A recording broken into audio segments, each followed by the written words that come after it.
Você está na Virtual. Muito mais que conexão. Uma questão de estilo.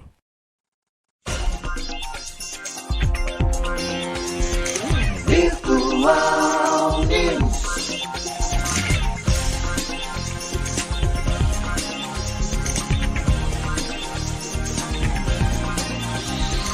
Virtual Notícias. Traz a informação.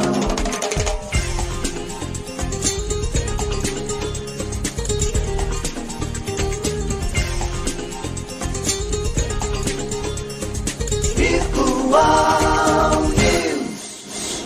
10 horas mais 6 minutos, um bom dia para você. Começa agora o Virtual News desta quinta-feira, 5 de outubro de 2023. Um bom dia aos poderes constituídos, ao Executivo, ao Legislativo e ao Judiciário. E um bom dia especial para você que faz parte do quarto poder, que é a sociedade organizada.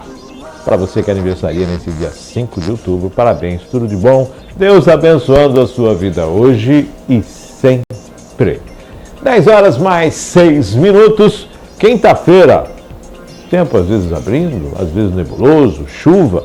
São as mudanças aí que estão acontecendo no clima. E a previsão no final do Virtual News, você vai saber como é que vai ficar sua sexta, seu sábado e seu domingo aí, para você se preparar. Quinta-feira, comentários de André Lima. Nos controles eletrônicos, Maria Clara. Bom dia, Maria Clara. Bom dia, André. Bom dia, Márcio Chaves. Mais uma quinta-feira, estamos aqui ao vivo pelo Virtual News, comentando e deixando a nossa opinião sobre os melhores assuntos, né? Todos os assuntos, regional, local, estadual, nacional, internacional, galáctico, sideral e multiversal. Que mandar, a gente pode mandar. Multiversal é bom, hein? Multiversal é bom, vamos falar sobre multiverso. Vamos falar sobre multiverso hoje? Você viu o prêmio, né? Lá, naquela questão das luzes, o ponto quântico nas cores, alguma coisa assim. Não, isso eu não vi não, mano. É então, sério? Vai pro multiverso. Então. Por isso que eu falo, velho. Vendo como a gente tá numa pegada... É no outro patamar. Não, nosso nível é completamente diferente. Agradecer também a Maria Clara, que é o nosso background aqui, está sempre fazendo com que tudo funcione e a gente possa ter essa liberdade de ficar com a mão assim, sabe? Não tem que ficar mexendo, ela tá ali cuidando pra gente. Você também aí, todo meninão, né? Andando pra lá e pra cá. Todo jeito balançando. Todo cheio de ginga. É graças a Maria Clara, viu, gente? Vocês não estão vendo ela, mas é ela que tá cuidando aqui de toda a parte audiovisual. 10h08, hoje temos vários assuntos, vamos falar dessa questão que envolve aí o governo federal, vamos falar a respeito do Senado, tem sobre economia, Bolsa Família, tem muita coisa que nós vamos estar falando aqui. Vamos então à pauta do Virtual News desta quinta-feira. Principais notícias desse dia 5 de outubro de 2023. Marrocos, Espanha e Portugal sediarão Copa do Mundo de 2030. Ó, legal, hein? Medida provisória pede validade e imposto sobre diesel será zerado. Tebet diz que foco do Ministério é avaliar fraudes no Bolsa Família e no BPC. CCJ aprova a PEC que limita decisões monocráticas e pedidos de vistas no Judiciário. Compensação a estados por perda de ICMS de combustível vai à sanção. STF, suspensão de direitos políticos não impede posse de encargo público. Estiagem faz governo acionar usinas termoelétricas em Rondônia. Avião de Marília Mendonça caiu por causa de negligência, diz a polícia. Defesa Civil alerta sobre chegada de frente fria no estado de São Paulo nesta quinta-feira. Essas são as notícias, né? Essas são a pauta do Virtual News que nós vamos estar falando daqui a pouco, né? Mas no momento agora, nós vamos entrar nas manchetes, que não podemos deixar passar em branco. Para não passar em branco. Começa no Japão a segunda fase da liberação da água de Fukushima. Marcada pela participação popular, a Constituição completa 35 anos. PF vai acompanhar a investigação da execução de médicos em São Paulo, no Rio.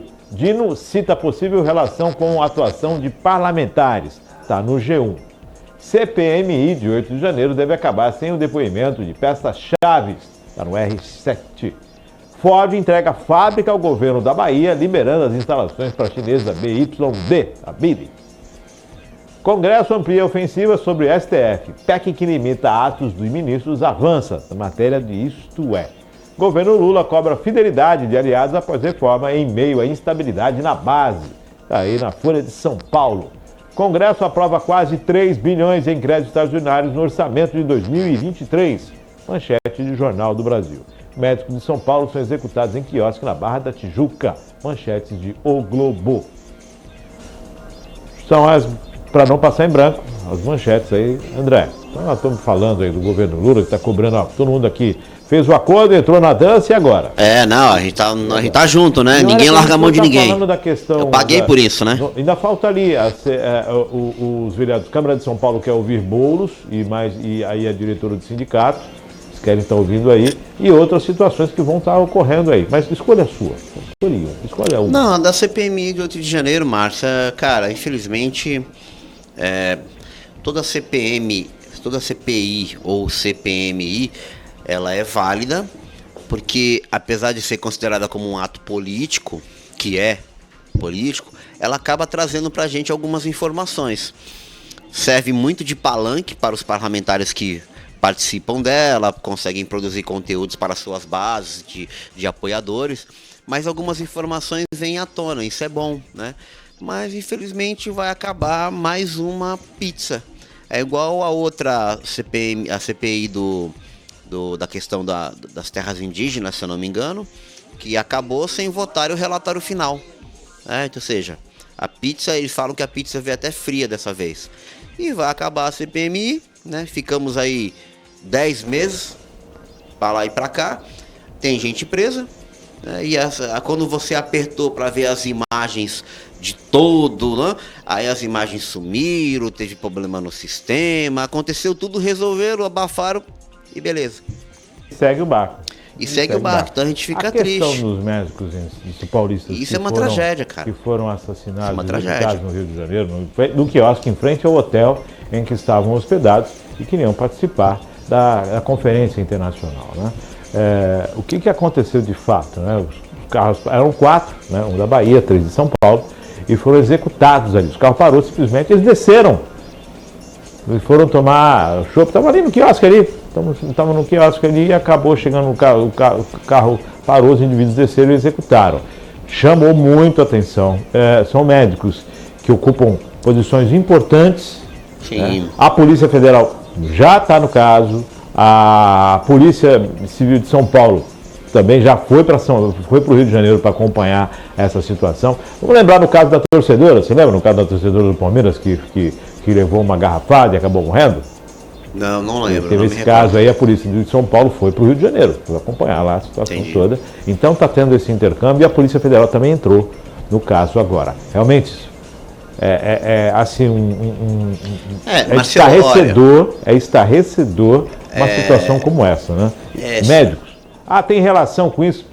Gente, a priori a gente não vê relação nenhuma. Isso que eu tô vendo. O que a Polícia Federal tem a ver, né? Mas tudo bem. Mas como tá andando, a investigação está andando, e um dos falecidos é irmão de uma deputada, inclusive do PSOL, então segue essa linha também. A Polícia Federal no caso e a Polícia Civil de São Paulo também lá. Então, toda uma situação envolvendo todos eles da área de ortopedia, né? E sem dúvida, cara, aí eu vou te falar, bicho, é uma coisa que eu sempre comento. Aos familiares e amigos, né? Porque não, a gente fica triste, pô, é uma tragédia isso. Se você está em casa e recebe uma ligação, e pouco 2 horas da manhã a respeito... é uma tragédia. Eles estavam hospedados, desceram em frente ao hotel, no quiosque, em frente ao hotel na Barra de Tijuca, e acontece isso. Eu vou te falar, cara, eu acho que eu nunca fui pro Rio de Janeiro não, mas se eu for, eu não saio do hotel não. E tem a questão também da Força Nacional que segue pro Rio de Janeiro, né? A gente estava falando isso aqui durante essa semana, acho que na segunda ou terça-feira, falamos a respeito, foi ontem, né? Falamos a respeito dessa questão do governador, né? Que tá unindo forças aí e está indo um contingente federal para fazer uma ofensiva contra narcotráfico, contra milicianos, um monte de coisa. No E Rio? agora, no Rio de Janeiro. E na Bahia não? E aí a Bahia é outra coisa. Ah, tá. 10 e 15, Bahia vai pra cima. Tá, mas na Bahia eles não vão, não podem ir na Bahia? Não, mas aí é necessário também, que a Bahia é violenta. Mas eles podiam ir na Bahia, não podiam ir na Bahia? Devem ir. Mas por que não vai na Bahia? E agora? E agora? Vai na Bahia primeiro, o problema lá tá primeiro, pô. Então, e aí o governador gritou, está chegando, e agora essa situação envolvendo os médicos que foram assassinados, né, enquanto estavam sentados no quiosque. A coisa foi tentar fugir, o pessoal ainda foi atrás, ainda Ixi, foi eu alvejado. não vi as imagens Um não, mas... estava sendo operado agora pela manhã, né? Estava seguindo para a operação agora de manhã, e outros 3 faleceram. Apareceram, né? no Espero local. que esse pelo menos consiga, né, que dê tudo certo na operação. 10 horas mais 15 minutos. Vamos para a matéria? Bora. Vamos aproveitar. Vamos para a pauta do Virtual News. Bora. Marrocos, Espanha e Portugal sediarão Copa do Mundo de 2030. Marrocos, Espanha e Portugal sediarão a Copa do Mundo, enquanto Uruguai, Argentina e Paraguai serão os anfitriões dos 3 primeiros jogos da competição para marcar o centenário do torneio, informou a FIFA ontem, dia 4. A FIFA disse que a candidatura conjunta de Marrocos, Portugal e Espanha era a única candidata a sediar o torneio. A entidade deveria anunciar a sede somente no próximo ano. A primeira Copa do Mundo da história, em 1930, foi realizada no Uruguai e vencida pelos anfitriões após derrotarem a Argentina na final de Montevidéu. A decisão desta quarta-feira marca a primeira vez que a Copa do Mundo será realizada em 3 continentes e 6 países. E pode significar que os jogos da fase dos grupos possam ser disputados em estações diferentes, dependendo do hemisfério. O Conselho da FIFA concordou por unanimidade que a candidatura única de Marrocos, Portugal e Espanha sediará o evento 2030 e suas seleções se classificarão automaticamente a partir da atribuição das vagas existentes, afirmou a FIFA em comunicado. Além disso, tendo em conta o contexto histórico da primeira Copa do Mundo da FIFA no Uruguai, o Conselho da FIFA concordou com a unanimidade em sediar uma cerimônia única de celebração do centenário na capital do país, Montevidéu, bem como 3 jogos da Copa do Mundo no Uruguai, Argentina e Paraguai, respectivamente. Mais cedo, o anúncio já havia sido antecipado pelo presidente da Conmebol, Alejandro Domínguez. A Copa do Mundo centenária de 2030 começa onde tudo começou: Uruguai, Argentina e Paraguai sediarão as partidas de abertura do Mundial Centenário, escreveu Domingos na rede X, sem dar mais explicações. Já a Associação de Futebol Argentino, AFA, disse que a seleção do país campeã mundial de 2022 disputará o primeiro jogo da fase dos grupos no Mundial de 2030, em casa e com seu povo. A Copa do Mundo de 2022 foi realizada no Catar. Em um mundo dividido, a FIFA e o futebol estão se unindo, disse o presidente da FIFA, Gianni Infantino. Infantino afirmou que a primeira das 3 partidas na América do Sul será disputada no Estádio Centenário de Montevidéu, onde foi realizada a primeira Copa do Mundo de 1930. A crise chegou no futebol, chegou na Copa. É isso que eu ia falar pra ti, viu? A Você viu? crise chegou, ó, não vamos poder, ninguém tem condições de bancar isso sozinho, Ninguém não. quer bancar. Bora dividir, se cotizar aí, arruma um jeito, E inventa detalhe, a hein? moda. Candidatura única, hein, Márcio? Ninguém colocou o pezinho lá, falou, tipo, vem pra cá. Não. Candidatura única, Marrocos, Espanha e Portugal, Em né? Portugal. E você vê que vão ser disputados Marrocos, Espanha e Portugal. E Nós 3 estamos em jogos outros vão hemisférios. ter na Argentina. E outros na América Latina. É, isso aí. Ah, viu? Ele até que tá bem colocado, né? Enquanto o mundo está dividido, a FIFA e o futebol querem se unir. Claro, né, FIFA? Sacaneou pra caramba a gente, né? Por um bom tempo, né? Aí. Tá na hora, né? Farinha pouca, dividiu o pirão. Exatamente, mas eu lembro que acho que a primeira Copa do Mundo, onde 2 países dividiram, foi a Copa de 2002. Foi Japão e Coreia do Sul, eu acho. Alguma coisa aí. Não é? Mas Porque, bem próximos, né? Não, porque são próximos e um país só não comportava, então eles acabaram se juntando. Isso foi legal. A França inovou agora, está tentando inovar nos Jogos Olímpicos para não gastar muito e aproveitar um pouco da estrutura que tem, fazer uma adaptação e tudo mais. Porque é grana e tá todo mundo querendo, aí arruma um jeitinho, fala, não, vamos fazer dessa forma que fica bem também. É lógico. Agora a Copa do Mundo pós-pandemia, ó, vamos ajustar aqui, já foi numa data diferente. Diferente, né? No Catar, né? Mudou o período. Geralmente é no meio do ano, mudou o período, por causa do clima no Catar. Que loucura, né? E agora vai em três países, com 6 países recebendo jogos, Uruguai, Argentina e por aí vai. Então vamos aguardar, né? 2030, né? Ainda tem mais uma no meio aqui, né? Tem a 2026. Onde vai ser a próxima Copa? Me deu branco agora. Acho que é nos Estados Unidos, se não me engano. Não lembro. Eu também não lembro agora, não. Aqui não tá legal, viu? Não tá legal de assistir. O negócio tanta coisa. Depois a Maria Clara passa pra gente onde é que vai ser a Copa. É isso aí, André. Vamos para a próxima matéria, então? Bora. Vamos chutando a bola em frente? Vamos. Bola pra frente. Sem impedimento, lançamento para a próxima matéria. Bola pra frente. Siga lá, pelota. Medida provisória pede validade e imposto sobre diesel será zerado. A MP, que criou o programa de desconto na compra de veículos novos, perdeu a validade nesta terça-feira, dia 3. E, com isso, os tributos federais que incidiam sobre o óleo diesel voltaram a ficar zerados, o que pode baratear o valor do combustível na bomba. Em janeiro, o governo federal decidiu manter zerada até dezembro a tributação pelo Programa de Integração Social, PIS, e a contribuição para o financiamento da Seguridade Social, o CONFIS, e sobre o diesel e o gás liquefeito do petróleo, o GLP, o gás de cozinha. No entanto, essa desoneração foi parcialmente revertida, especificamente sobre o diesel, para compensar a perda de arrecadação com o programa para baratear os carros populares, ônibus e caminhões lançados em junho. Quanto foi editada, a MP 1175, que criou o programa de incentivo, voltou a tributar o diesel em 0,11 centavos por litro para baratear o desconto de 1,5 bilhão em impostos sobre os veículos novos, entre caminhões, vans e carros. Ainda no fim de junho, uma nova MP, a 1178, elevou essa reoneração para mais 0,03, para o total de 14 centavos por litro, para custear mais de 300 milhões em descontos extras nos carros populares, cuja demanda havia sido superada nas primeiras semanas do programa de desconto. Essa elevação do tributo do diesel ocorreria a partir de outubro e arrecadaria 200 milhões extras, os 100 milhões restantes que haviam sido bancados pelo aumento de 11 centavos sobre o litro do diesel. Procurada, a Receita Federal confirmou os efeitos do fim da validade da MP 1175, que faz com que a MP 1178 também perdesse seu objeto. Em princípio, se não houver outra alteração legal, volta-se a aplicar o dispositivo artigo 3º da Lei 14.592 de 2023, que previa a desoneração do diesel e do biodiesel até 31 de dezembro de 2023, se não houver mudanças legais até lá. A partir de 1º de janeiro de 2024, as alíquotas do diesel e do biodiesel voltam aos seus valores normais, a saber, de 35 centavos por litro para o diesel e 14 centavos por litro para o biodiesel, informou o órgão. O programa de incentivo à compra de veículos foi encerrado no início de junho, com a liberação de todos os recursos disponíveis para os carros leves. De acordo com o balanço do Ministério do Desenvolvimento, Indústria, Comércio e Serviços, 125 mil carros foram comercializados com desconto de R$ 2 a R$ 8 mil, ou seja, de 1,7% a 11,7% do preço.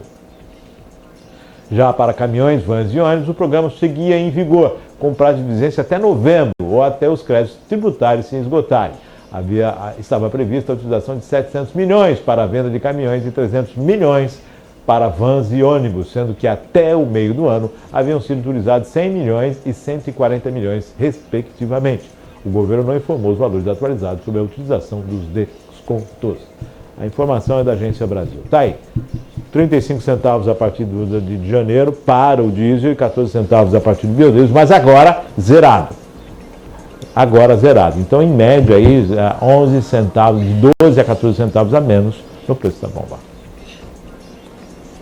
Interessante, primeiro porque deu desconto e colocou para você pagar. Né? Para o caminhoneiro pagar, para todo mundo pagar. Não, estou dando desconto, mas tu paga. É assim que funciona. Porque deu desconto, mas tu paga. E agora, outro detalhe. Eu estou dando o crédito para as empresas que vão para o ano que vem, né? Não é para esse ano. As montadoras, esse ano, elas vão ter um abatimento no ano que vem. Só que eu já arrecadei esse ano. Como é que fica isso no orçamento? Eu arrecado esse ano, porque na verdade eu vou ter a renúncia o ano que vem. Mas eu estou arrecadando. Então, pessoal, Não era mais fácil fazer o ano que vem essa questão do diesel? Porque isso é arrecada no... Não, mas não, agora... André. É difícil de explicar isso aí, cara. Veja, até 31 de dezembro de 2023 o diesel estava zerado. Aí vieram, acho que foi em março, foi fevereiro, março, e criaram aquele maravilhoso programa de incentivo de descontos em veículos que você não tirou proveito, você não comprou seu carro novo, tá? Beleza? E para poder bancar esse desconto, eles pegaram aquilo que estava zerado e fizeram você pagar 14 centavos o litro. Legal. Uma coisa compensa a outra. Eu falo, né? Não existe almoço grátis. Sempre tem. Só que é o seguinte, cara, esse dinheiro não chegou para a população. Foi para alguém, mas não chegou para a população. Aí, agora eles cancelam.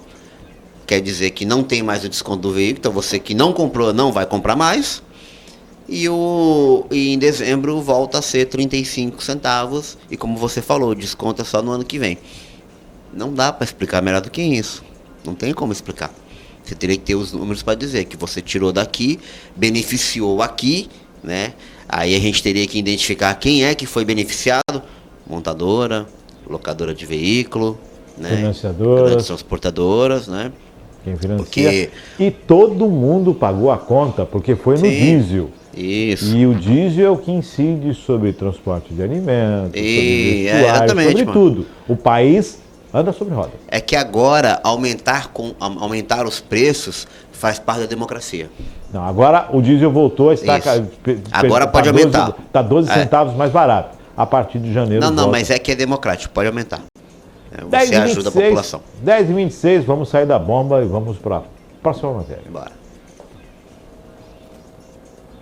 Tebet diz que foco do Ministério é avaliar fraudes do Bolsa Família e do BPC. A ministra do Planejamento e Orçamento, Simone Tebet, disse ontem, na Comissão Mista de Orçamento, que o Ministério está trabalhando para avaliar erros e fraudes na concessão de benefício em programas do Bolsa Família e benefícios de prestação continuada, BPC, e aposentadorias do INSS. Ela esteve na CMO para apresentar o projeto Plano Plurianual, o PPA, de 2024 a 2027, o projeto de lei de 28 de 2023. Bom, vamos resumir aqui duas situações. Tem fraude. Ponto. Tem fraude, é? Tem fraude. No programa de assistências tem fraude. Ok. E essa semana, o INSS, devido ao número de solicitações em atraso, que estão paradas no órgão, vai liberar a questão dos benefícios sem perícia. Olha que legal. Então é só os laudos lá, não vai ter a perícia médica, é só mandar os laudos, vai, segue.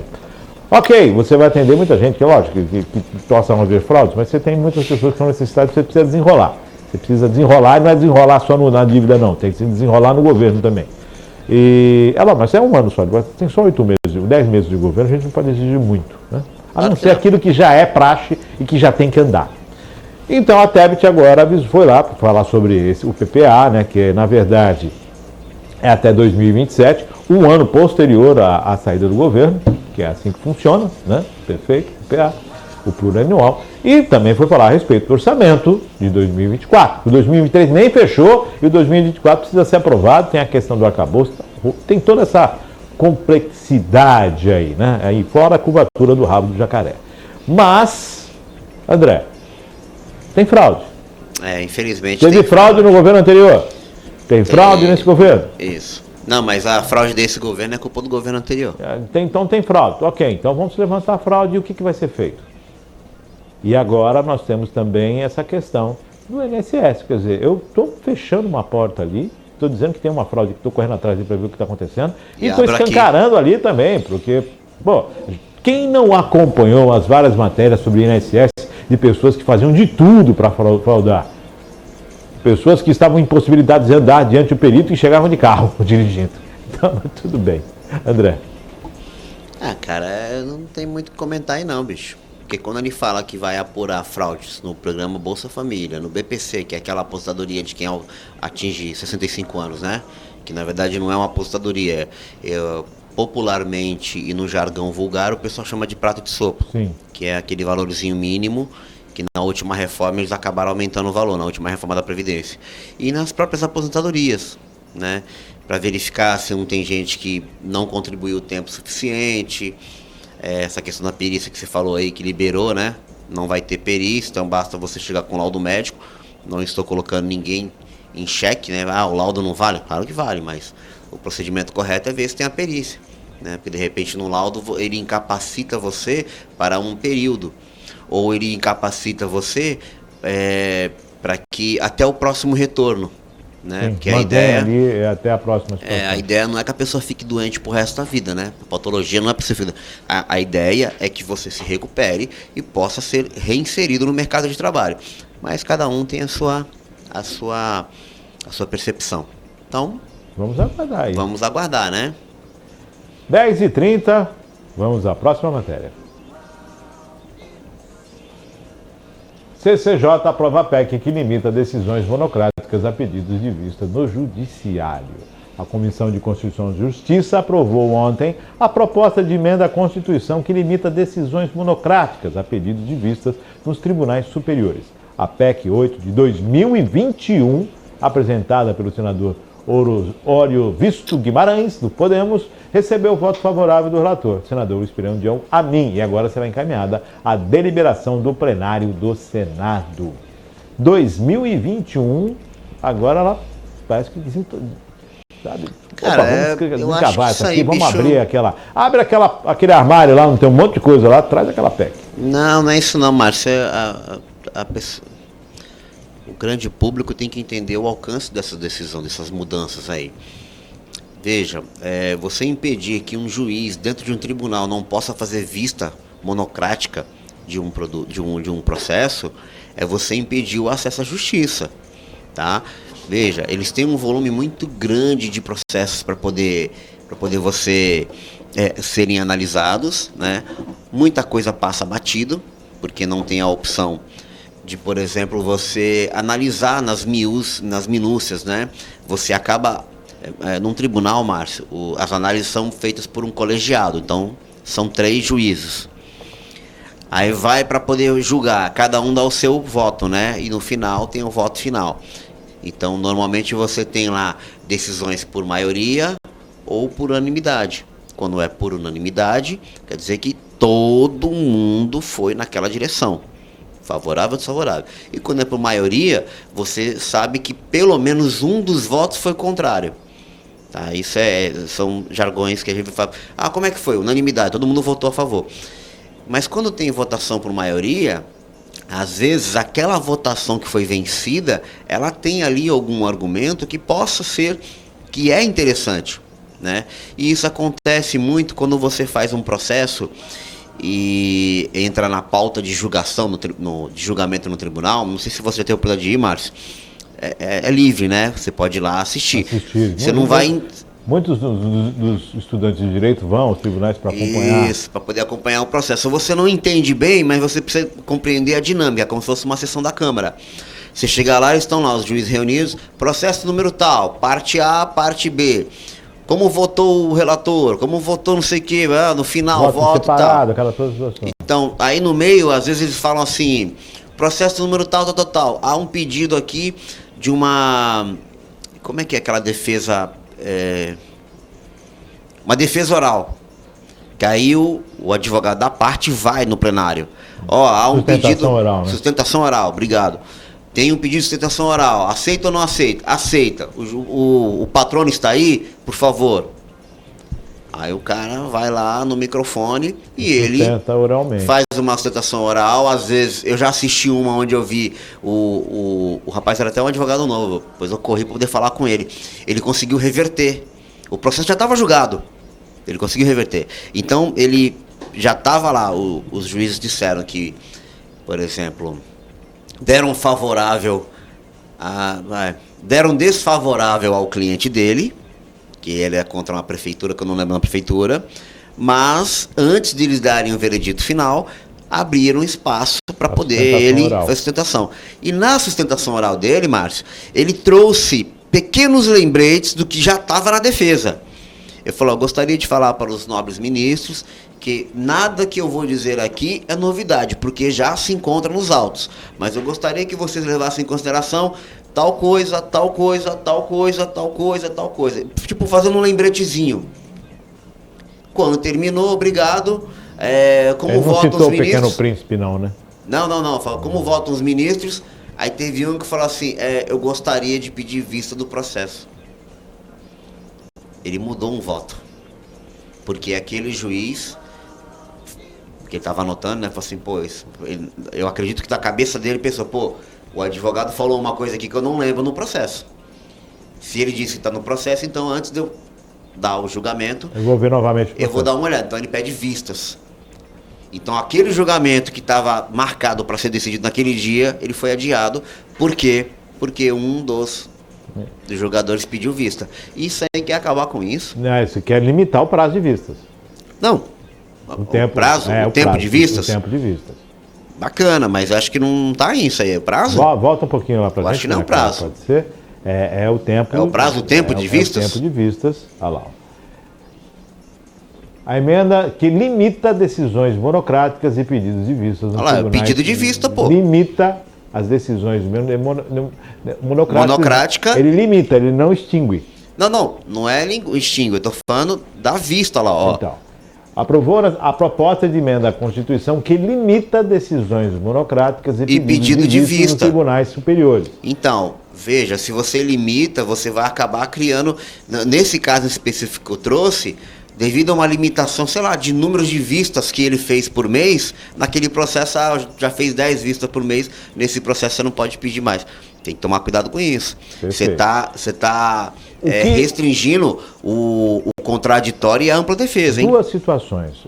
Primeiro, essa questão das vistas, a gente entende que é uma possibilidade atribuída ao magistrado. Segundo, que a gente entende que tal artifício, tal possibilidade, pode deixar com mais extensa o prazo para se decidir coisas que são mais urgentes ou coisas que não se tão, e que se tornam não tão urgentes. Vamos pegar a questão do Fundo de Garantia. Sim. Que foi pedido de vista para esse semestre, o semestre já está acabando, se bobear vai ficar para o ano que vem. Então, vamos pegar o caso de 8 de janeiro, em que o ministro pediu vista e tirou da pauta. Então, isso, eu acho que eles querem dar um pouquinho de celeridade nesse negócio, para não ficar ad eterno e também... Mas aí, se tivesse falado em prazo, é diferente. Por isso que eu pedi para olhar de novo. Se falou prazo, não. Se for prazo, legal. Peço vista, abre um prazo para mim aí de 30 dias para me reavaliar. Porque primeiro, eu já li aquilo, né? Sim. Tecnicamente é de meu já conhecimento. Li. Eu vou o ser humano é falho. Pode ter eu vou ler de novo ou avisar o meu estagiário que ele deixou passar um parágrafo. Bom, pegadinha, hein? Tô brincando, gente. É uma brincadeirinha do jargão judiciário.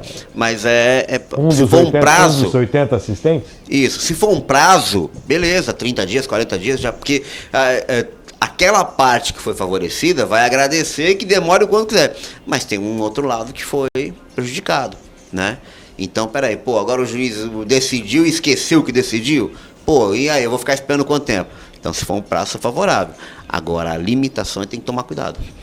Vamos aguardar que vai para o plenário ainda. 10h38, vamos à próxima matéria. Compensação a estados por perda de ICMS de combustível vai à sanção.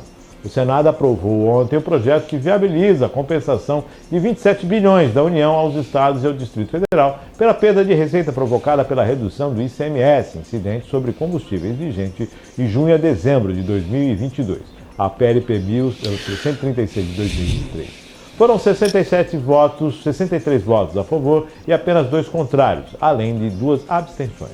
O projeto de lei complementar, aprovado mais cedo na Comissão de Constituição e Justiça e enviado ao plenário com pedido de urgência, foi relatado pelo senador veneziano Vital do Rego e segue agora para a sanção na presidência da República. André.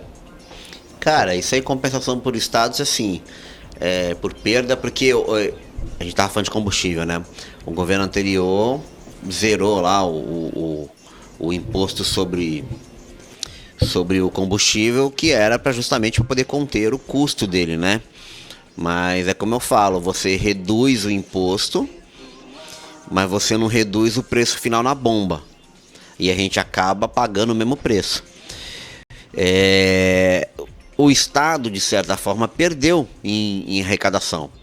Os estados, né, os 27 estados, que tiveram que reduzir de maneira... como é que eu posso dizer? Não voluntária, compulsória. De maneira compulsória tiveram que reduzir as suas arrecadações. E agora, meu amigo, eles querem compensação. Eles querem o dinheiro de volta. Então, de qualquer maneira, sai do nosso bolso, viu, Márcio? Esse que é o que é problema. Porque eles falam que o ICMS vai voltar pra gente. E, pô... Vai sair de nós. Começou de arrecadar, vai sair da onde? Ah, Isso. Jesus. Ah, meu Deus do céu. O problema é que a nossa máquina pública, ela não desincha nunca, cara. Ela tá sempre inchada, sempre inchada. É um gigante, é um paquiderme que uma custa esponja. bilhões.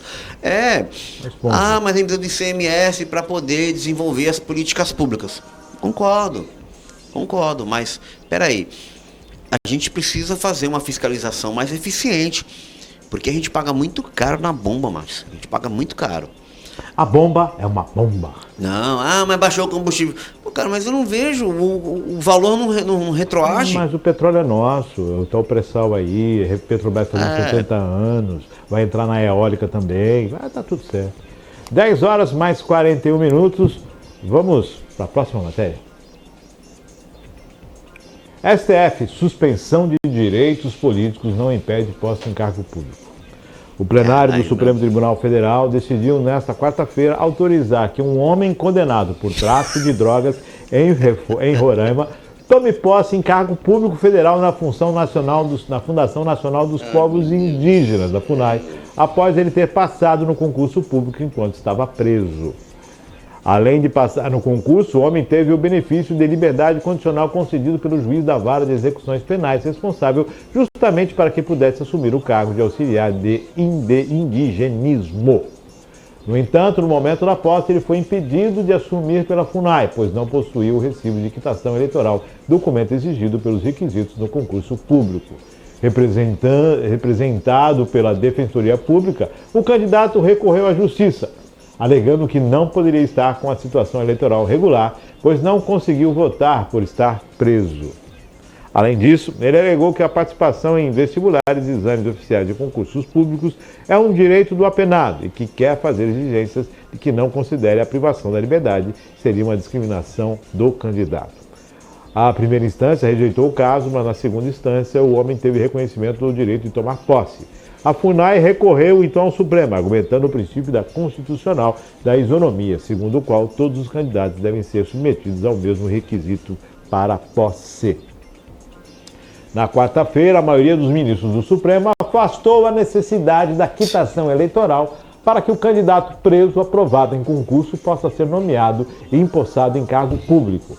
Tal entendimento se dá em respeito ao princípio da dignidade humana e do valor social do trabalho, diz em tese final de julgamento. O caso possui repercussão geral, ou seja, seu desfecho deve ser observado no julgamento de todos os outros casos semelhantes na justiça brasileira. Prevaleceu ao final o entendimento do relator ministro Alexandre de Moraes. Para ele, a suspensão dos direitos políticos em decorrência da condenação criminal não pode ser estendida a outros tipos de direitos, como o de direito a trabalhar. Moraes destacou ainda a peculiaridade do caso concreto que reforçou seu entendimento. Em regime fechado, ele estava, sabendo todas as condições dos presídios. Imagine a força de vontade que deve ter tido esse condenado em passar num vestibular, em 2 concursos de estágio e em 2 concursos públicos.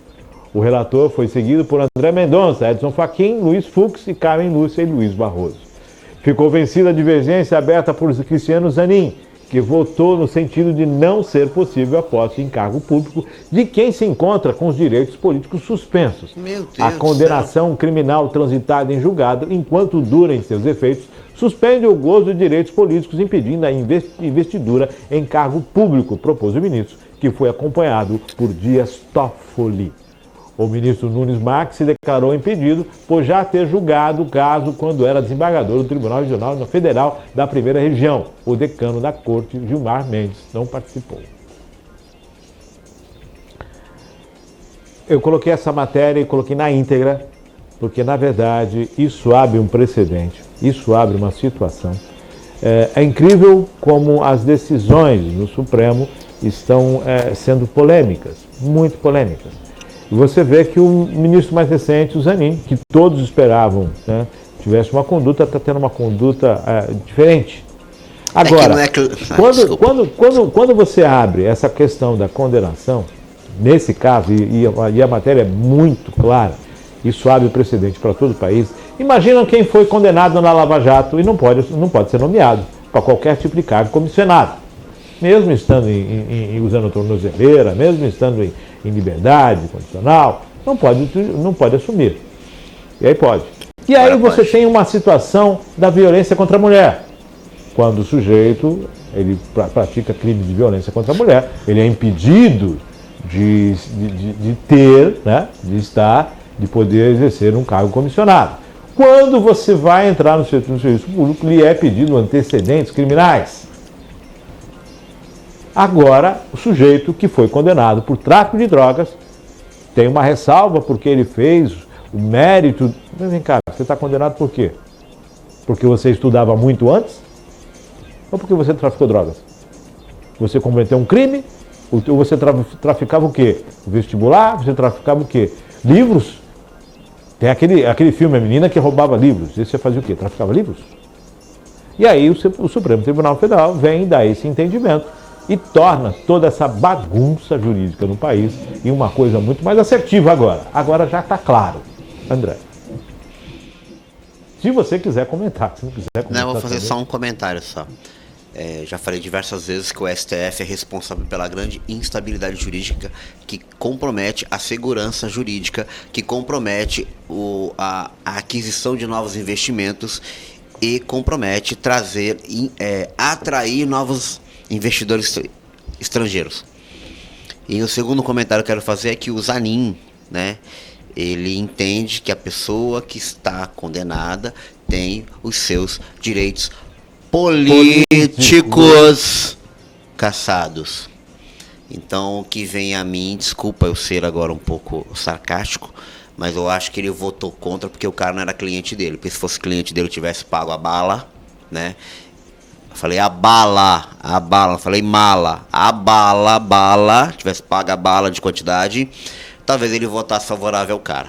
Então, eu paro por aí. Interessante, né? Porra. Eu defendo e julgo. Observo de formas diferentes. O único que teve coerência aí foi o Fux. Não, o Moraes, né? Moraes Moraes não tem como.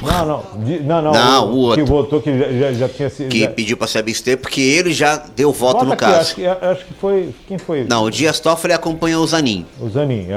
Foi o. Nunes Marques.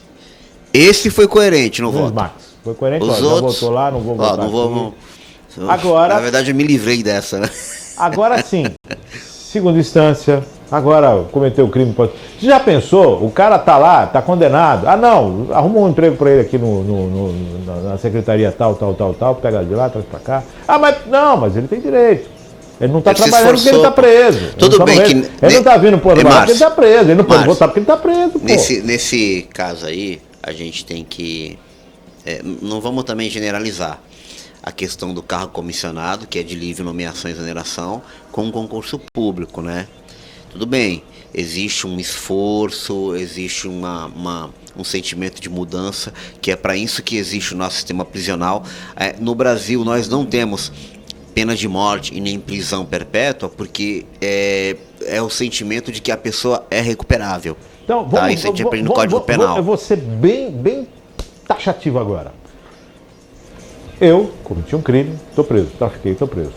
E aí você, cidadão de bem, que fez isso, que está ali direto, trabalhando, que não comete crime nenhum, nós vamos participar do mesmo concurso.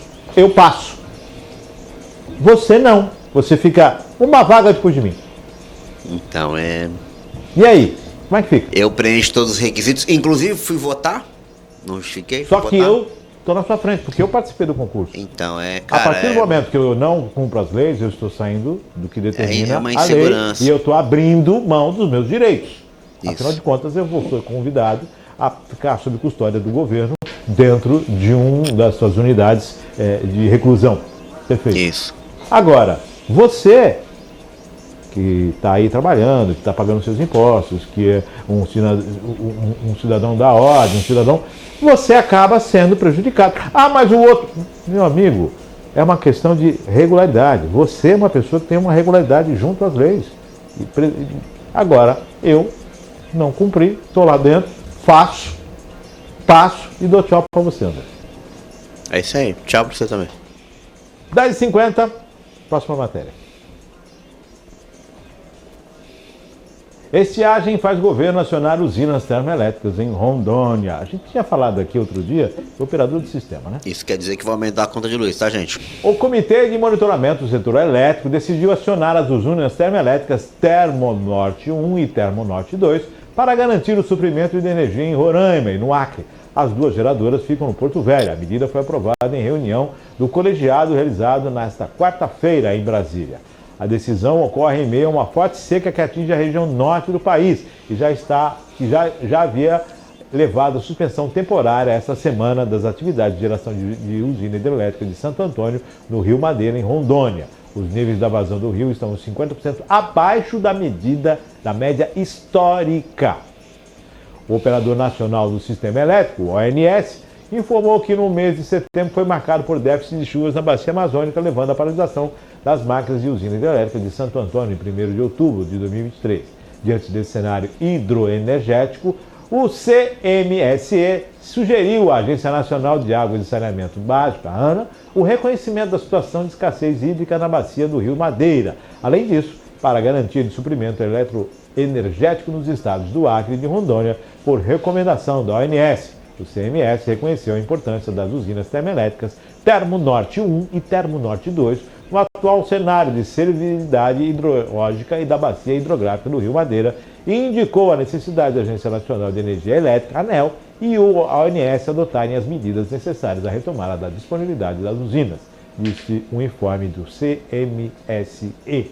Além disso, foi solicitado que o Ministério das Minas e Energias coordene estudos para a avaliação da resiliência do sistema elétrico, tanto em Rondônia quanto no Acre, visando assegurar a capacidade de manter o atendimento eletroenergético em futuros cenários de escassez hídrica cheios de extraordinárias na bacia do Rio Madeira, bem como propor medidas que podem incluir a eventual expansão do sistema de geração de energia na região.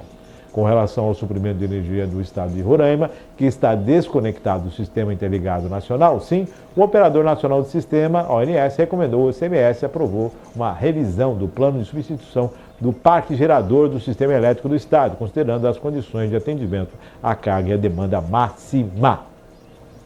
Deixa eu fazer uma colocação aqui.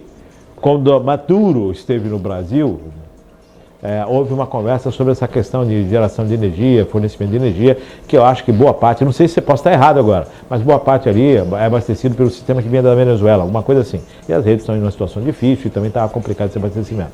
Houve essa conversa.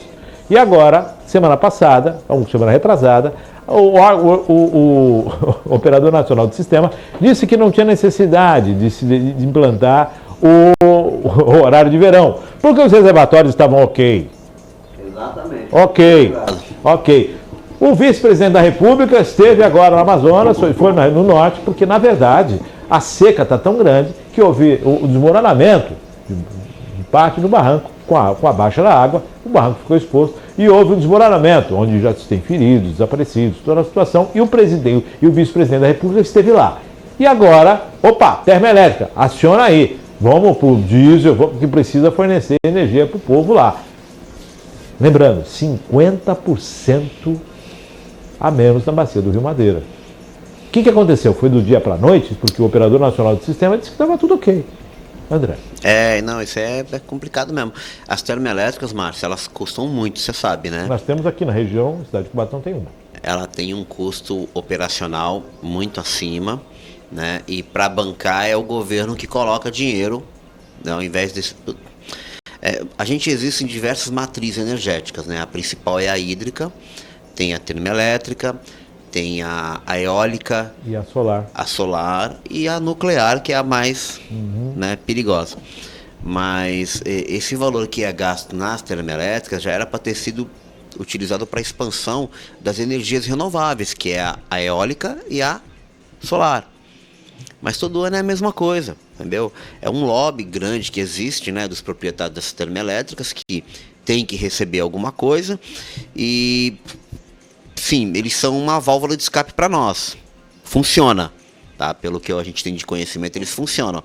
Mas é aquele overlook do computador, quando você põe no talo para funcionar durante um período, só para não desligar, é o tempo de você fazer uma refrigeração ou trocar uma peça do computador ou ampliar a memória, né? Quando você tem um computador que ele começa a ficar sobrecarregado, tem uma opção de overlook, que é você dar não é um upgrade, é tipo forçar um pouquinho mais o processador, que ele entra em overlook. E porque tá precisando de mais processamento, você não tem, né, de repente dinheiro para comprar memória, se põe em overlook durante um período, até você ir lá e colocar mais memória. Aí você volta. É uma função antiga nos computadores que hoje não se usa mais. E a gente pode fazer tração paralela com a termoelétrica. É ligar para que ela possa suprir essa necessidade, só que ela custa muito mais. E vem na Tanto conta. de custo, de dinheiro, quanto de custo ambiental, tá? Porque a termoelétrica, ela tem a água, acho que você não aproveita mais nada. É um processo nem um pouco renovável. Nem um pouquinho. E isso reflete para você, cidadão comum que não está entendendo o que a gente está falando, vem na sua conta de luz. Lembra aquela bandeira vermelha? É isso. Presta atenção. Isso é o que justifica as bandeiras verde, vermelha, azul, amarela. Não tem mais, né? A bandeira Não, tem. tem ainda, não tem. É que a gente se acostumou a pagar, né? Então, Vou costumar pagar. 10h56. não, para não prejudicar o governo atual, não vai ser mais bandeira vermelha, vamos colocar uma bandeira roxa. 10h56, próxima matéria. Avião de Marília Mendonça caiu por causa de negligência, diz polícia. A Polícia Civil de Minas Gerais concluiu que a negligência e a imprudência foram as causas da morte de 5 pessoas, incluindo a cantora Marília Mendonça, em um acidente aéreo no dia 5 de novembro de 2021.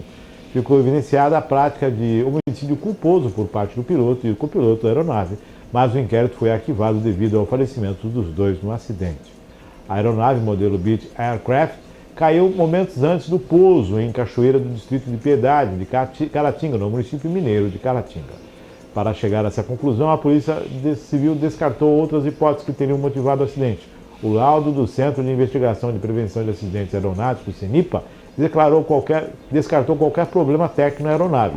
O Instituto Médico Legal negou problemas de saúde nos pilotos, como um mal súbito, e também foi descartado um eventual atentado. No dia do acidente, a aeronave se chocou com uma torre de transmissão de energia que não era sinalizada. Segundo a Polícia Civil, a sinalização não era obrigatória por causa da altura das torres e da distância que ela está na zona de proteção do aeroporto. Segundo o delegado de Caratinga, Ivan Lopes, os manuais da aeronave determinavam que os pilotos observassem previamente a proximidade de morros e antenas. Era um dever de quem comandava a aeronave ter feito essa análise prévia, disse Lopes. O delegado acrescentou que havia cartas aeronáuticas que possibilitariam os pilotos a identificar as torres no local.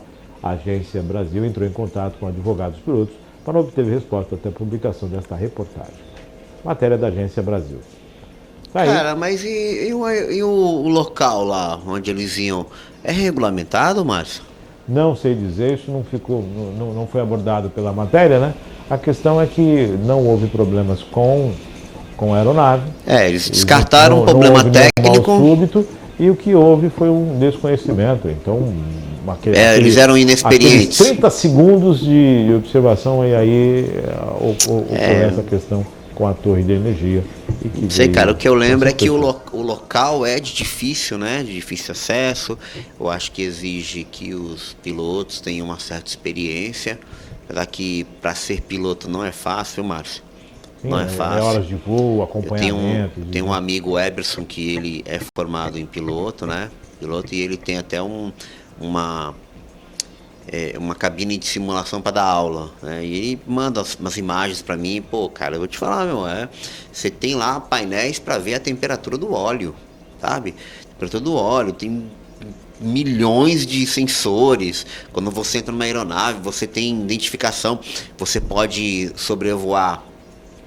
Você pode voar com a aeronave por meio dos equipamentos ou por meio de imagem visual, né? Então, o visual acho que é o primeiro tipo de treinamento que você recebe, porque você consegue ver, né? Então, se for para poder fazer um voo num dia de sol bonito, claro, é fácil. Então, você tem o treinamento só visual. E tem o treinamento pelos equipamentos, que aí você vai pelos equipamentos. Não importa a visibilidade, pelos equipamentos ele consegue se orientar. A questão do teto alto, teto baixo, não é. condição climática. E eu lembro, Márcio, de um caso, não faz muito tempo, foi de um piloto de helicóptero que tinha que fazer uma viagem pequena no centro de São Paulo, acho que foi São Paulo, que era até de um casamento, né, que ele pegou a noiva e ia transportar, acho que ela ia chegar no local de helicóptero, e ele se perdeu, porque ele só tinha o treinamento visual, né, no meio, depois que ele decolou, o tempo fechou, então ele ficou perdido até que caiu. Então, um piloto, não é fácil não, cara. Eu vou lembrar aqui o acidente com o avião da Gol, em que o jato, né, estava com o transponder desligado e acabou abarroando o avião da Gol e esse veio a cair. Né, e tem toda aquela situação. Porque se orienta pelos equipamentos, entendeu? Não, o transponder avisa, não avisa que o outro está próximo. Porque a velocidade é muito alta e. Segundos, né? A gente vê ele passando assim, né? Mas, pô, ele tá no maior pau, mano. Você imagina sair daqui pro Rio de Janeiro em 40 minutos. 11 horas entre decolagem e aterrissagem. 11 horas e 1 minuto. Próxima matéria? Acho que acabou, viu? Tem outra ainda? Tem mais uma. Tem. Defesa Civil alerta para a chegada de frente fria no estado de São Paulo nesta quinta-feira. O Centro de Gerenciamento de Emergências da Defesa Civil do estado de São Paulo está monitorando a chegada de uma frente fria ao estado nesta quinta-feira, dia 5. O fenômeno deve trará chuva ao longo de todo o dia, com momentos de maior intensidade, principalmente nos municípios da faixa leste e o sul do estado de São Paulo, o que inclui a capital, a região metropolitana da São Paulo. Na cidade de São Paulo são esperados acumulados de até 50 milímetros. As chuvas deverão atingir com média a forte intensidade das regiões do Vale do Ribeira, Litoral Paulista, Vale do Paraíba, região de Itapeva, Sorocaba e Campinas. Nas regiões centrais, norte e oeste do estado, poderá chover com menor intensidade. Também estão esperadas rajadas de vento na capital, Grande São Paulo, região de Sorocaba e Vale do Ribeira, com velocidade de até 60 km por hora. Em Campinas, os ventos chegaram a 50 km. Esse cenário deve permanecer nesses locais ao longo de todo o final de semana. No litoral paulista, os ventos ficarão mais fortes na segunda-feira, dia 9, com a velocidade de até 60 km. E o tempo para o fim de semana. Na sexta-feira, amanhã, a tendência é que o tempo fique mais estável. No sábado, dia 7, no período da manhã, o tempo fica mais estável e o sol aparecerá em alguns momentos. Já com a chegada da noite, a outra frente fria avançará sobre o estado de São Paulo. No domingo, dia 8, será chuvoso em todo o estado de São Paulo. Haverá bastante instabilidade sobre a região, ocasionando intervalos de pancadas de chuva forte durante o período da manhã, principalmente nos municípios da faixa leste, sul e litoral paulista. Ao longo de todo o fim de semana, as temperaturas serão mais altas e, com isso, a condição para queda de raio e granizo durante as pancadas de chuva serão mais intensas. Pessoal, tem chuva aí, tempo frio. Vamos pegar as nossas cobertas, nossas cobertas não, as cobertas, lógico, né? Tirar as cobertas do coisa, dar aquela sacudida, né? E as blusas de frio, viu? E atenção, hein, ó, a semana já não foi favorável para quem colocou roupa no varal para estender, né? Secar. Já foi desfavorável. E o fim de semana também não está se mostrando positivo para essa questão. Chuva, 50 milímetros na capital. Então, para você que é da capital, atenção, né? Principalmente nesses dias agora no fim de semana, em determinados pontos de São Paulo chove, alagamento, inundação, toda essa situação. Para quem é do litoral, também atenção, com fortes chuvas, ressaca, toda essa situação. Então, para resumir, de hoje até domingo, de olho no tempo. De olho no tempo. Chuva, atenção, olho no tempo. Vai passar de carro, tome cuidado, vá sem pressa. Vá com condições, né? Observe bem essa questão de sinalização, limpador de para-brisas. Se vai ficar em casa também, atenção. Se vai ficar andando por aí, cuidado, ó, chovendo, raios, atenção. O clima está se mostrando aí desfavorável para as atividades durante esse fim de semana. Lembrando, olha só, chuva aqui e lá no Nordeste, lá no Norte, tempo seco. A estiagem, né? A gente sabe. Mas pode chover. Aqui vai chover. André, alguma colocação? Eu assistia muito o Ratinho, eles faziam uma brincadeirinha, né, das previsão do tempo. Aí colocava aquele Santos Aí quando eu falo assim, mas como é que tá a previsão no Nordeste? No Nordeste é muito boa previsão de sol e tal, mas pode chover. E no Centro-Oeste? Centro-Oeste é seco, árido, pá, não sei o quê, mas pode chover. E São Paulo? Não, São Paulo vai chover mesmo. São Paulo chove. E pode chover mais. E pode chover mais ainda. Então, atenção, 50 milímetros é bastante coisa. Água, bastante água. 11 horas mais 5 minutos, encerrando, Maria Clara? Tem TPC? Tem TPC, dá uma olhadinha lá. Eu tenho uma novidade para vocês que tá em teste, em fase de teste. Opa, tem um portal chamado Novo Milênio, né, que é um portal muito conhecido. E eu entrei em contato com o Carlos Pimentel. Um abraço ao Pimentel, jornalista. Pimentel, a gente bateu um papo, já vem conversando há mais ou menos um mês, né? E eu sugeri a ele se a gente podia reproduzir as matérias do portal dele. E ele me autorizou. Então, eu já fiz 3 matérias, a gente faz... porque o portal dele existe, se eu não me engano, desde 2009, né? E quando ele fez, era uma outra tecnologia, né? Então ele fez no HTML puro. Sim, não, na raça. Na raça. Ele falou para mim que ele tem 35 mil arquivos de HTML, com mais as imagens e tal. E ele está pensando em fazer a migração. Então eu sugeri a ele, pelo portal TPC, se a gente podia reproduzir as matérias. Aí, claro, tem que fazer alguns ajustes, sabe, Márcio? Porque ele utilizou algumas fontes que tem que pedir autorização. Tem pessoas que já se foram, tem links que não funcionam mais. Então a gente entrou em fase de teste, né? A gente já fez 3 publicações, eu peguei as mais simples. Por exemplo, o primeiro plebiscito, né, da emancipação de Cubatão, os emancipadores e o primeiro recenseamento. Tá aí, inclusive tá aí nas últimas notícias. Obrigado, Maria Clara. Tá aqui, ó. Primeiro recenseamento de Cubatão. A emancipação de Cubatão são 10, ao invés de são 7, né? Isso, é uma matéria, isso.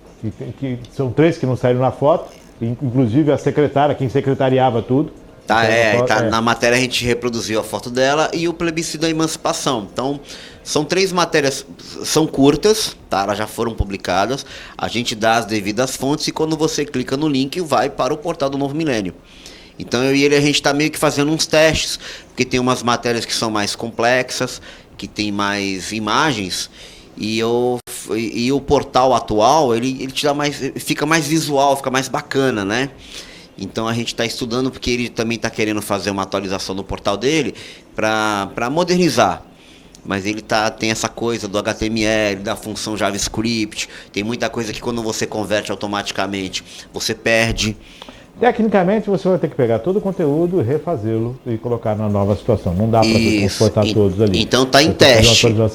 E legal, porque Pimentel, eu tenho um apreço muito grande, um carinho muito grande pelo trabalho que ele faz um trabalho de resgate histórico e manutenção da história. Não, é muito bom. Ele é muito exímio nisso, um profissional espetacular, de alta qualidade, de muita competência e acima de tudo, né? Ele faz algo com convicção que é garantir a permanência de aqueles que fazem parte da história. Isso, aí eu falei para ele que... Muito legal. Eu falei assim, Márcio, o portal dele... O Novo Milênio, nossa, ele é muito conhecido. Muita gente consumiu o conteúdo ali, inclusive eu. Pesquisa, atualização, conhecimento, muito. Sempre tem estudos, lá, né? Sempre tem lá uma fontezinha lá do link. Aí eu falei para ele, como hoje os mecanismos de busca, eles utilizam outras formas, então se você tiver um portal que não se adeque às novas regras, ele não é encontrado, né? Você acaba perdendo. Sim. Até porque aquela questão dos cookies, da autorização e do rastreio. Isso, então mas ele já trabalhou, ele me deu umas vezes para falar, não, André, eu já estou trabalhando em fazer o meu portal para poder atualizá-lo, mas o meu medo é perder os conteúdos. E como são 35 mil, cara, tu tem que reescrever 35 mil vezes, é muita coisa. É uma vida. É uma vida. Então eu falei para ele, eu vou pegando os conteúdos, reproduzo, né? Eu viro e mexo, tô dando uma garimpada no portal dele. Às vezes eu acho 5, 6 matérias que falam sobre o mesmo assunto. Se você escrevesse 30 por dia, seriam no mínimo 4 anos aí, todos os dias, para você colocar esse conteúdo. Mas ele tem conteúdos muito variados. Por exemplo, ele tem conteúdo onde é só uma imagem e um texto. Não é uma matéria completa. Então, mas ele tem vários. Eu falei para ele, por exemplo, ele tem um conteúdo sobre a 29 de Abril. né? Ele tem vários conteúdos. Eu falei, eu vou escrever um artigo sobre a Avenida 9 de Abril e suas várias mudanças e reproduzir nos seus conteúdos. E vai ficando legal. Concatenar tudo em um único lead, né? Não é fazer uma matéria nova, tá? Mas é trazer todas essas informações. É trazer o conteúdo dele de uma... maneira indexada. Legal. Domingo agora, o TPC também está na MAEC, né? Domingo agora vamos ter a MAEC. Eu nem gravei o vídeo ainda pra Marlena, tá me cobrando aqui, mandando mensagem. Pessoal, a partir do meio-dia, lá na SIC, né? Estaremos lá, vamos montar um stand, né? Vamos estar lá o pessoal. Quem quiser conhecer o trabalho, quem quiser de repente anunciar no portal também, estender até o virtual mesmo, que a gente tem uma parceria muito boa, que é o TPC Notícias e o virtual. E você que gostaria de fazer parte, de patrocinar, de entender como funciona, né? Vai lá, a gente faz um bate-papo, vai estar o dia inteirinho, vão ter, se eu não me engano, 45 ou são 47 estantes, cara. Sim. Né? Dos mais variados, né? Você tem artesanato, você tem são itens exclusivos. Vestuário, tem perfumaria, tem a questão de serviços. Vai ter serviço de saúde, tá? Então, é muito legal. É um dia, é uma feira de empreendedor, já é a segunda edição, né? E estaremos lá a partir do meio-dia. Quem quiser, dá uma passada lá, sem compromisso, não cobra a entrada não tem preço, é gratuito. Existe lá a intenção de quem puder levar eu acho que ele está pedindo um quilo de alimento, né? Que aí tudo que for arrecadado depois a gente manda pro Fundo Social, né? Ou eles escolhem uma entidade. Então, convido todos vocês a participarem, vai ser bacana, vai lá, de repente até conversa sobre as matérias aqui. Eu vou levar algumas matérias do portal impresso para o pessoal ler, para a gente debater, né? E vai ter bastante coisa legal lá. Legal. Domingo, meio-dia, do meio-dia às 21, segunda-feira da MAEC, na SIC, na Rua Bahia 171, se eu não me engano, é isso? 171. É isso? Perfeito? Maravilha. 11 horas mais 11 minutos, encerramos? Encerramos. Olha que maravilha, olha, é quinta-feira. André, obrigado por estar participando aqui mais uma vez. Um abraço. TPC Notícias e Virtual. Obrigado a você, Márcio. Muito obrigado pela oportunidade. Toda quinta-feira estamos aqui. Pessoal, quiser acompanhar um pouco mais do nosso trabalho, você entra aí, www.tpcnoticias.com. Tá lá o portal com conteúdos, modéstia à parte, muito bem elaborados, muito bem escritos e com muito carinho e cuidado. E também nós temos toda quarta-feira o nosso Topcast 1000 Grau, que é no YouTube, tá? Quiser lá também, dá uma olhada. No próprio portal a gente faz alguns links e também nós temos uma parceria aqui com a Virtual. Então é um conteúdo bem dinâmico e bem variado, tá bom? Obrigado mais uma vez e até a semana que vem. E assim vamos chegar no final deste Virtual News desta quinta-feira, tempo nublado, você com atenção aí, olhando para o céu sempre. 11 horas mais 12 minutos, agradecendo a André Lima, agradecendo a Maria Clara pelos controles, agradecendo sempre a sua audiência. Daqui a pouquinho o conteúdo está à disposição nas redes sociais, no nosso canal no YouTube também, sempre no site da Virtual, rv1.com.br, para você acessar de uma forma mais dinâmica e rápida. Excelente final de tarde de quinta-feira para vocês, fique com Deus e até amanhã, a partir das 9h30 da manhã, com mais um Virtual News, se Deus quiser.